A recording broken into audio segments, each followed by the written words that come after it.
बिस्मिल्लाहिर्रहमानिर्रहीम।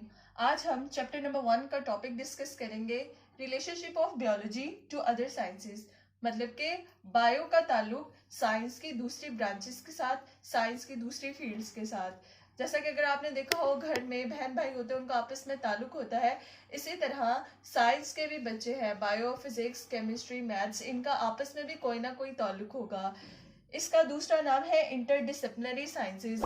बायो का रिलेशनशिप दूसरी साइंसेस के साथ इंटरडिसिप्लिनरी साइंसेस भी कहलाता है।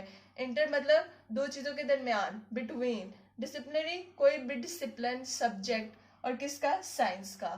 मतलब कि हम इंटरडिसिप्लिनरी साइंसेस में या फिर relationship of biology to the other sciences में बायो का साइंस की डिफरेंट सब्जेक्ट्स के साथ रिलेशनशिप स्टडी करते हैं। अगर हम देखें तो सबसे पहले हमारे पास है बायोफिजिक्स। मतलब कि इसमें हम बायो का और फिजिक्स का जो आपस में रिलेशनशिप है वो डिस्कस करते हैं। Principle of physics, it deals with the study of principle of physics.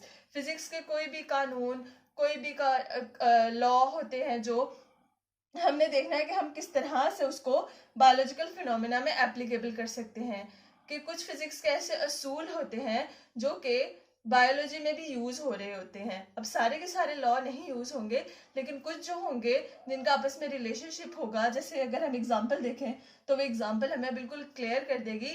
जैसे फिजिक्स में लिवर होता है, ये LI वाला लिवर नहीं है, ये LEVR वाला है, ये एक डिवाइस होती है।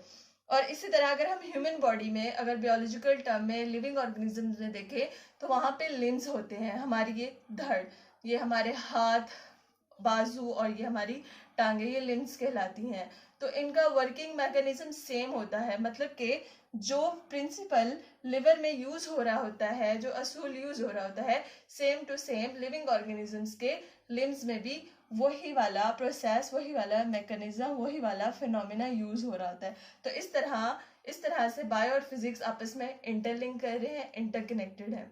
अगर हम दूसरा देखें, दूसरे इंटरडिसिप्लिनरी साइंसेज में हमारे पास आती है बायो केमिस्ट्री। मतलब कि इसमें हम बायो का केमिस्ट्री के साथ ताल्लुक देखेंगे। जैसे कि डिफरेंट कंपाउंड्स होते हैं, पानी है, कंपाउंड है, ठीक है, उसके हम लोग देखते हैं उसका मेल्टिंग पॉइंट क्या है, उसका फ्रीजिंग पॉइंट, उसका बॉइलिंग पॉइंट, इस तरह मतलब कि उसकी केमिस्ट्री है। हम देखेंगे कि it deals with the study of chemistry of different compounds and processes occurring in living organisms. Living organisms की बॉडी में जो भी केमिकल प्रोसेसेस, केमिकल रिएक्शंस हो रहे होते हैं वो हम डिस्कस करते हैं। जैसे कि प्लांट्स में अगर देखा जाए तो फोटोसिंथेसिस का प्रोसेस होता है। प्लांट्स जो है वो लिविंग ऑर्गेनिजम्स हैं और फोटोसिंथेसिस एक केमिकल रिएक्शन है। तो बायो और केमिस्ट्री आपस में इंटरलिंक कर रहे हैं। इसी तरह ह्यूमन बॉडी में रेस्पिरेशन हो रही है, उसमें भी हमारे बॉडी में केमिकल प्रोसेसेस हो रहे हैं, और लिविंग ऑर्गेनिज्म की बॉडी में हो रहा है। as you know that bio is life related to living organisms, तो ये भी आपस में इंटरलिंक कर रहे हैं। Next we have biomathematics and biometry. Mathematics मतलब कि बायो का रिलेशन मैथ्स के साथ, मेट्री का मतलब होता है कैलकुलेशन, मेजरमेंट्स, ठीक है। तो it deals with the study of biological processes, uses mathematic techniques and tools. मतलब कि बायोलॉजी के प्रोसेसेस जिसमें हम मैथ्स के टेक्निक्स, सारे फॉर्मूलाज, कैलकुलेशंस अप्लाई कर रहे होते हैं। अगर आप अपना ब्लड टेस्ट कराने जाएं तो आपके RBCs का काउंट होता है, आपके WBCs, रेड ब्लड सेल्स और वाइट ब्लड सेल्स का काउंट होता है, और वो किस तरह से कैलकुलेट किया जाता है, वो मैथ्स की टेक्निक अप्लाई करके कैलकुलेट किया जाता है।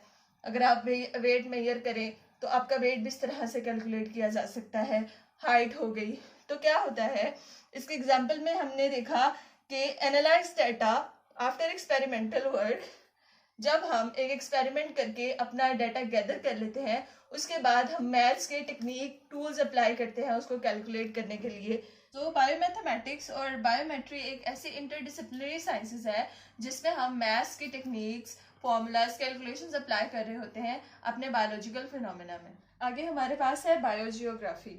बायोजियोग्राफी बेसिकली 3 लफ्जों से मिलकर बना है। Bio, as you know that, life, geo, earth, graphy, graphical representation.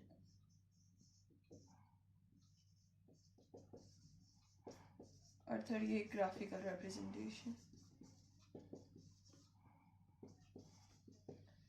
मतलब कि ये ऐसा इंटरडिसिप्लिनरी साइंसेज है जो कि डील्स करता है किसके साथ, अक्रेंस और डिस्ट्रीब्यूशन किसकी, डिफरेंट स्पीशीज की। मतलब कि जानदारों का कहीं भी पाया जाना, उनकी अक्रेंस और वो किस तरह से फैले हुए हैं, ये उस चीज़ की स्टडी करता है। और कहाँ पे पाया जाना, different geographical regions of the world, कि दुनिया में जो डिफरेंट एरियाज हैं, डिफरेंट जियोग्राफिकल रीजन्स हैं, वहाँ पे प्लांट्स और एनिमल्स की डिफरेंट स्पीशीज का पाया जाना। और किस बेस पे पाया जाना, उनके करेक्टरिस्टिक्स की बेस पे, उनकी खसूसियात की बेस पे। कुछ एनिमल्स जो होते हैं वो होते हैं हॉट क्लाइमेट के, कुछ जो होते हैं कोल्ड के, कुछ जो होते हैं मॉडरेट के। तो उनकी खसूसियात की बेस पे कि वो किस तरह के इन्वायरमेंट में सर्वाइव कर सकती हैं, एनिमल्स को हमने डिफरेंट जू जियोग्राफिकल रीजन्स में डिस्ट्रीब्यूट किया गया है। डिफरेंट जियोग्राफिकल रीजन्स में हमने उनको डिस्ट्रीब्यूट किया है। और क्यों डिस्ट्रीब्यूट किया गया है, ताकि हम उनके करेक्टरिस्टिक्स को इजीली स्टडी कर सकें। उसके बाद हमारे पास है बायो इकोनॉमिक्स। इकोनॉमिक्स का वर्ड जो होता है मुआशियात से रिलेट होता है, रुपया पैसा से रिलेटेड होता है, और बायो मतलब लाइफ। तो हम देखते हैं कि किस तरह जो है बायो इकोनॉमिक्स आपस में रिलेट कर रहे हैं। इसमें क्या होता है कि हम लिविंग ऑर्गेनिजम्स की स्टडी, और हम उनकी स्टडी करते हैं इकोनॉमिकल पॉइंट ऑफ व्यू से।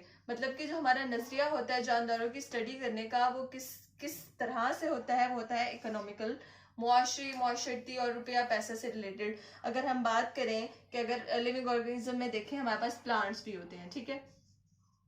तो अगर हमने कोई भी फसल उगाई है, समझे आपने कपास की फसल उगाई है, वीट आपकी बुक में एग्जांपल दी हुई है, राइस चावलों की, तो हमने देखना है कि हमारी जो कॉस्ट वैल्यू थी, जो हमारा खर्चा था उसको उगाने में, उसके अंदर फर्टिलाइजर्स डालने में, पानी, उसकी खुराक में, वो कितना आया था, और उसके बाद हमारे पास प्रॉफिट वैल्यू कितनी आई थी।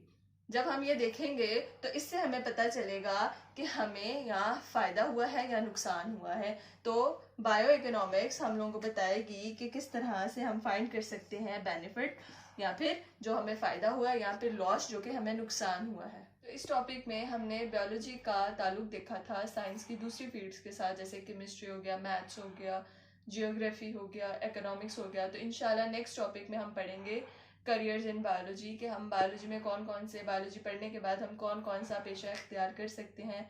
इंशाल्लाह see you in the next video. अल्लाह हाफ़िज़।